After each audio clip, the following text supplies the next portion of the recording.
From Sensex to Nifty, we're on the chase. Stocks in the news, find your money place. Top gainers, top losers, market vibes we share. Join us every week, knowledge everywhere. Market Minute.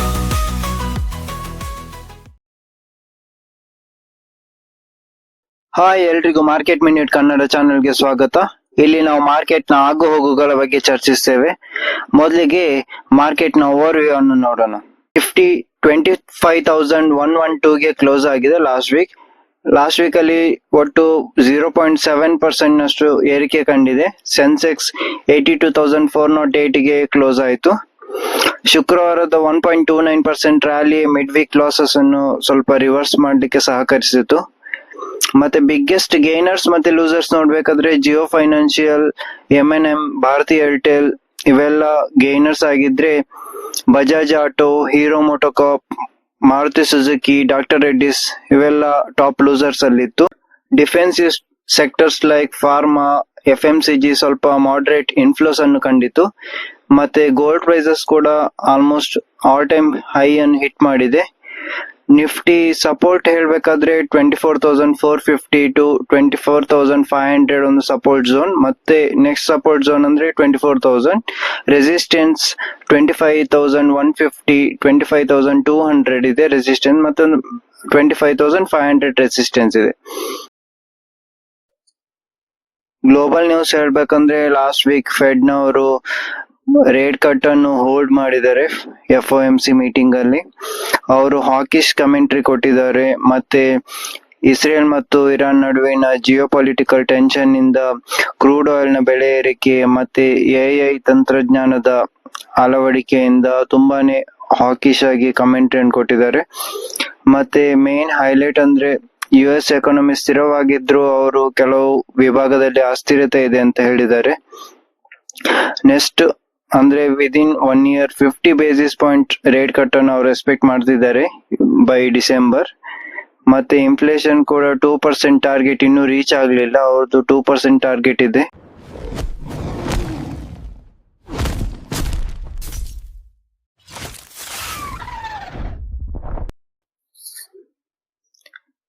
HAL ಅವರು India small satellite launch vehicle ನ order ಅನ್ನು ಪಡ್ಕೊಂಡಿದ್ದಾರೆ.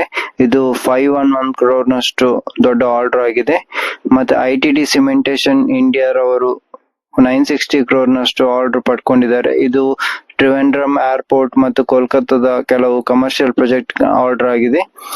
CG power and industrial solution secured A order also. ಅವರು PGCL for 765 kV transformer ನ order ಪಡ್ಕೊಂಡಿದ್ದಾರೆ. ರೇಲ್ಟೆಲ್ corporation ಅವರು letter of intent ಪಡ್ಕೊಂಡಿದ್ದಾರೆ. ಇದು 44 crores ನ fibre grid project in Mizoram ಆಗಿದೆ. GRSC ಅವರು ಸುಮಾರು 25,000 ಕೋಟಿ ಹೆಚ್ಚಿನ ನೇವಿಯ ಒಂದು ಆರ್ಡರ್ ಪಡ್ಕೊಂಡಿದ್ದಾರೆ. ಆರ್ಡರ್ ಅಂದ್ರೆ L1 ಬಿಡ್ಡರ್ ಆಗಿದ್ದಾರೆ. ಇದು ಆಲ್ಮೋಸ್ಟ್ ಅವರಿಗೆ ಸಿಗುವ ಚಾನ್ಸಸ್ ಇದೆ. ಮತ್ತೆ ಬ್ಲಾಕ್ ಡೀಲ್ಸ್ ಬಗ್ಗೆ ಮಾತಾಡ್ಬೇಕಂದ್ರೆ ಲಾಸ್ಟ್ ವೀಕ್ ರಿಲಯನ್ಸ್ ಅವರು 7,000 crore ನಷ್ಟು ಸ್ಟೇಕ್ ಅನ್ನು ಸೇಲ್ ಮಾಡಿದ್ರು ಏಷ್ಯನ್ ಪೇಂಟ್ ಅಲ್ಲಿ.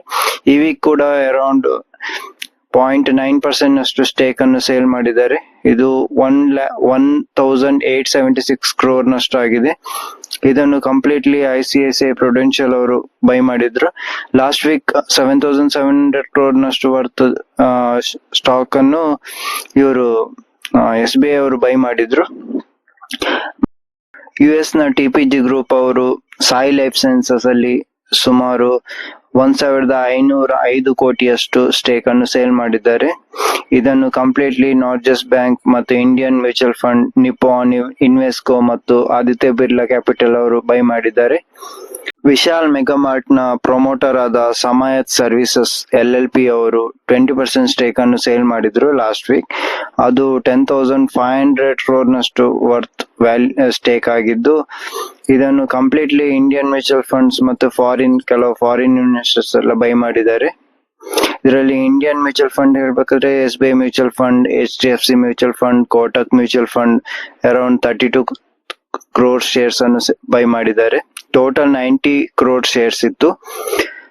ಮತ್ತೆ ವ್ಯಾಂಗಾರ್ಡ್ ಅವರು ಶುಕ್ರವಾರ ಅಷ್ಟೇ ಸೇಮ್ ವಿಶಾಲ್ ಮೆಗಾ ಮಾರ್ಟ್ ಅಲ್ಲಿ ಅರೌಂಡ್ 655 crore ಶೇರ್ಸ್ ಅನ್ನು ಬೈ ಮಾಡಿದ್ದಾರೆ. ಇದು ಒಂದು ಒಳ್ಳೆ ಸಿಗ್ನಲ್ ಕೊಡ್ತಿದೆ, ಯಾಕಂದ್ರೆ ಸ್ಟ್ರಾಂಗ್ US ಇನ್ವೆಸ್ಟರ್ ಇಂಟ್ರೆಸ್ಟ್ ಕಂಡು ಬಂದಿದೆ. ಇದು ರಿಟೇಲ್ ಸ್ಪೇಸ್ ಅಲ್ಲಿ ಇರೋದ್ರಿಂದ ಒಂದು ಒಳ್ಳೆ ಡಿಮಾಂಡ್ ಇರುವ ಚಾನ್ಸಸ್ ಇದೆ ರಿಟೇಲ್ ಸ್ಪೇಸ್ ಅಲ್ಲಿ. ಚೈನಾ ತನ್ನ ರೇರ್ ಅರ್ತ್ ಮ್ಯಾಗ್ನೆಟ್ ನ ಮೇಲಿನ ರಫ್ತನ್ನು ನಿಷೇಧಿಸಿದ್ರಿಂದ ನಮ್ಮ ಇಂಡಿಯಾದ EV ಮೇಕರ್ಸ್ ಆದ ಮಾರುತಿ ಸುಜುಕಿ, ಟಾಟಾ ಮೋಟಾರ್ಸ್ ಮತ್ತು M&M ಅವರು ತುಂಬಾ ಪ್ರೊಡಕ್ಷನ್ ಡಿಲೇ ಮತ್ತು ಕೆಲವು ವೆಹಿಕಲ್ ನ ಪ್ರೊಡಕ್ಷನ್ ಅನ್ನು ಹಾಲ್ಟ್ ಮಾಡಿದ್ದಾರೆ. ಇದು ತುಂಬಾ ಸಮಸ್ಯೆ ಮಾಡಿದೆ ಈ 3 ಕಂಪನಿಗಳಿಗೆ. ಮತ್ತೆ ಬೇರೆ ನ್ಯೂಸ್ ನೋಡ್ಬೇಕಾದ್ರೆ ನೆಸ್ಲೆ ಅವರು ಜೂನ್ 26 ಒಂದು ಬೋರ್ಡ್ ಮೀಟ್ ಕರೆದಿದ್ದಾರೆ. ಇವರು ಬೋನಸ್ ಶೇರ್ ಅನ್ನು ಇಶ್ಯೂ ಮಾಡಲಿದ್ದಾರೆ. ಸೆಬಿ ಅವರು NSE ಯ IPOಗೆ ಅಪ್ರೂವಲ್ ಕೊಟ್ಟಿದ್ದಾರೆ. ಇದೊಂದು BSE ಗೆ ಸ್ವಲ್ಪ ಕನ್ಸರ್ನಿಂಗ್ ಆಗಿರ್ಬೋದು. ಮತ್ತೆ ಸೆಪ್ಟೆಂಬರ್ 1ನೇ ತಾರೀಕಿನಿಂದ ವೀಕ್ಲಿ ಎಕ್ಸ್ಪೈರಿ ಕೂಡ BSE ಅವರಿಗೆ ಥರ್ಸ್ಡೇ ಸಿಗಲಿದೆ ಮತ್ತೆ NSE ಅವರಿಗೆ ಟ್ಯೂಸ್ಡೇ ಸಿಗಲಿದೆ. ಇದರಿಂದ ಅವರಿಗೆ ಸ್ವಲ್ಪ ವಾಲ್ಯೂಮ್ ಲಾಸಸ್ ಆಗ್ಬೋದು BSE ಅವರಿಗೆ. ಹಿಲ್ಟನ್ ಮೆಟಲ್ ಎನ್ನುವ ಒಂದು MSME ಕಂಪನಿಯು ವಂದೇ ಭಾರತ್ ಮತ್ತು LHB ಅಪ್ರೂವ್ಡ್ ಇದು 4G ಫೋರ್ಜಿಂಗ್ ವೀಲ್ಸ್ ಗೆ ಅವರು ಆರ್ಡರ್ ಪಡ್ಕೊಂಡಿದ್ದಾರೆ. ಇದು MSME ಕಂಪನಿಗೆ ಸಿಕ್ಕಿರೋ ಮೊದಲ ಆರ್ಡರ್, ಯಾಕಂದ್ರೆ ಪ್ರೈವೇಟ್ MSME ಕಂಪನಿಗೆ. ONGC ಗೆ ಸ್ಟ್ರಾಂಗ್ ಬೈ ರೆಕಮೆಂಡ್ ಮಾಡಿದ್ದಾರೆ ಆನಂದ್ ರಾತಿ ಅವರು. ಇವರು 290 ಟಾರ್ಗೆಟ್ ಕೊಟ್ಟಿದ್ದಾರೆ. ಕ್ರೂಡ್ ಆಯಿಲ್ ಪ್ರೈಸ್ ಇನ್ಕ್ರೀಸ್ ಆಗಿರೋದ್ರಿಂದ ಒಂದು ಒಳ್ಳೆ ಬೈ ಆಗ್ಬೋದು ONGC. ಮತ್ತೆ ಮುಂದಿನ ವಾರದಲ್ಲಿ ಏನೇನಿದೆ ನೋಡೋದಾದ್ರೆ, ಒಂದು HDB ಫೈನಾನ್ಷಿಯಲ್, ಇದು HDFC ಫೈನಾನ್ಸ್ ನ ಒಂದು ಸಬ್ಸಿಡಿಯರಿ ಆಗಿದ್ದು ಇದರ IPO ಬರ್ತಿದೆ. ಇದು ಟೋಟಲ್ 7.1 ಬಿಲಿಯನ್ ವ್ಯಾಲ್ಯೂಯೇಷನ್ ಒಂದಿಗೆ IPO ಬರ್ತಿದೆ. ಟೋಟಲ್ ಇಶ್ಯೂ 10,500 crore ನಷ್ಟು ಇದ್ದು ಜೂನ್ 25ರಂದು ಇದು ಓಪನ್ ಆಗಲಿದೆ. ಇದರ ಪ್ರೀಮಿಯಂ ಅರೌಂಡ್ 70% ಇದೆ GMP. ಒಂದು ಒಳ್ಳೆ ಒಂದು ಬೈ ಆಗ್ಬೋದು. IPO ಅಲೌಟ್ ಆದ್ರೆ ಒಂದು ಒಳ್ಳೆ ಗ್ರೋತ್ ಸಿಗ್ಬೋದು ನಿಮ್ಗೆ. ಮತ್ತೆ ಟಾಟಾ ಕ್ಯಾಪಿಟಲ್ ಅವರು ಕೂಡ ತನ್ನ IPO ಅಂತ ತರಲಿದ್ದಾರಂತೆ. ಜುಲೈ ಫಸ್ಟ್ ಹಾಫ್ ಅಲ್ಲಿ ಬರಲಿದೆ ಇವರ IPO. ಮತ್ತೆ ಫೆಡ್ ಸ್ಪೀಕರ್ ಆಗಿರುವ ಕ್ರಿಸ್ಟೋಫರ್ ವಾಲರ್ ಅವರ ಒಂದು ಕಾಮೆಂಟ್ರಿ ಎಕ್ಸ್ಪೆಕ್ಟ್ ಮಾಡಬಹುದು ನೆಕ್ಸ್ಟ್ ವೀಕ್ ಅಲ್ಲಿ. ಅವರು ಜುಲೈ ರೇಟ್ ಕಟ್ ಬಗ್ಗೆ ಸಹ ಹಿಂಟ್ ಕೊಡ್ಬೋದು. ಫೈನಲ್ ಕನ್ಕ್ಲೂಷನ್ ನೋಡೋದಾದ್ರೆ, ಸ್ಟ್ಯಾಂಡರ್ಡ್ ಚಾರ್ಟರ್ ಅವರು ಇಂಡಿಯನ್ ಇಕ್ವಿಟೀಸ್ ಅನ್ನು ನ್ಯೂಟ್ರಲ್ ಗೆ ಡೌನ್ ಗ್ರೇಡ್ ಮಾಡಿದ್ದಾರೆ. ಅವರು net profit growth last quarter ನದ್ದು 3.8% ನಷ್ಟು ಇನ್ಕ್ರೀಸ್ ಆಗಿದ್ರೆ ಅದು ಆಲ್ಮೋಸ್ಟ್ 17 ಕ್ವಾರ್ಟರ್ಸ್ ಇಂದ ಲೋಯೆಸ್ಟ್ ಇದೆ. ಮತ್ತೆ ರಿಸೆಷನ್ ರಿಸ್ಕ್ ಮತ್ತೆ ಸ್ಟಿಕ್ಕಿ ಇನ್ಫ್ಲೇಷನ್ ಮತ್ತು ಫಾರಿನ್ ಔಟ್ಫ್ಲೋಸ್, ಯಾಕಂದ್ರೆ FIS ಆಲ್ಮೋಸ್ಟ್ 2 months ಇಂದ ತುಂಬಾ ಸೇಲ್ ಮಾಡ್ತಿದ್ದಾರೆ. ಇನ್ನು ಸುಮಾರು 5% ನಿಫ್ಟಿಯಲ್ಲಿ ಕುಸಿತ ಇವರು ಎಕ್ಸ್ಪೆಕ್ಟ್ ಮಾಡ್ತಿದ್ದಾರೆ. ಮತ್ತೆ ಮೇಯ ಹೋಲ್ಸೇಲ್ ಇನ್ಫ್ಲೇಷನ್ ಡೇಟಾ ಕೂಡ ಬಂದಿದೆ.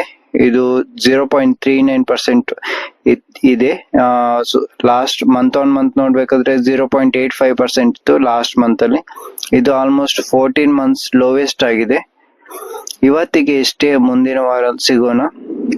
ನಿಮ್ಗಿದು ಇಷ್ಟ ಆದ್ರೆ ಲೈಕ್ ಮಾಡಿ ಮತ್ತೆ ಶೇರ್ ಮಾಡಿ ಮತ್ತೆ ಕಾಮೆಂಟ್ ಮಾಡಿ, ಸಬ್ಸ್ಕ್ರೈಬ್ ಮಾಡೋದನ್ನ ಮರಿಬೇಡಿ. Thank you. Bye bye.